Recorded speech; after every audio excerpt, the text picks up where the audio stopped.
जय श्री जगन्नाथ। रहस्य रोमांच भरा एक धारावाहिक कहानी आज शुणिबा। प्रथम भाग। से दिन रातिटा थिला बहुत शीतुआ। बाहरे कुहुड़ीर एक मोटा चादर सारा गाँ को घोड़े रखिला। मु मो पढ़ा घरे बसी एक पुराणा पोथीर अनुवाद करुथली। चतुर्दिग निशब्द, केवल झिंकारीर शब्द शुणा जाउथिला। हठात मते लागिला जेमिति बाहर बारंडारे केही जणे चालुछि। खट खट खट एक निर्दिष्ट ताଳରେ शब्दटा हेउथिला। प्रथमे भाबिली बोधहुए कौनसी बिलेई किंबा कुकुर होइथिବ, किंतु शब्दटा भारी स्पष्ट थिला, जेमति केही जणे बुट जोता पिंधि बुलुछि। मो कबाट खोली बाहर को चाहिली। टर्च लाइटर आलुओ कुहुड़ी भेद करी बेसी दूर जाउ नथिला।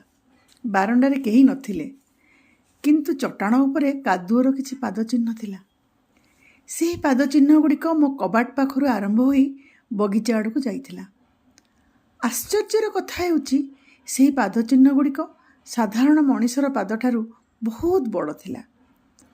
कौतूहल एवं सामान्य भय सहित मु सेही पादचिह्न को अनुसरण कली।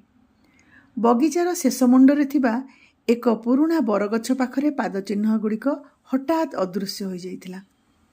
मु टर्च पकाई चारिआडे खोजिली। हठात गछ उपरु एक अजब हसर शब्द शुणागला। ऊपर को चाहिला बेलू देखिली एक धला रंगर पक्षी जार आखि दुईटी रड़ निआ भली जलुथिला सेठारु उड़ीगला। सेही पक्षीर उड़ीबा परे परे सारा वातावरण पुणी शांत होइगला। किंतु सेही बड़ बड़ पादचिह्न गुड़िक काहार थिला आज भी मो पई रहस्य होई रहिछि। जदि एही पादचिह्न काहार थिला जानिबाकू चाहुचंती तेबे द्वितीय भाग शुणन्तु। मोर चैनल को सब्सक्राइब करंतु, लाइक करंतु एवं शेयर करंतु। धन्यवाद।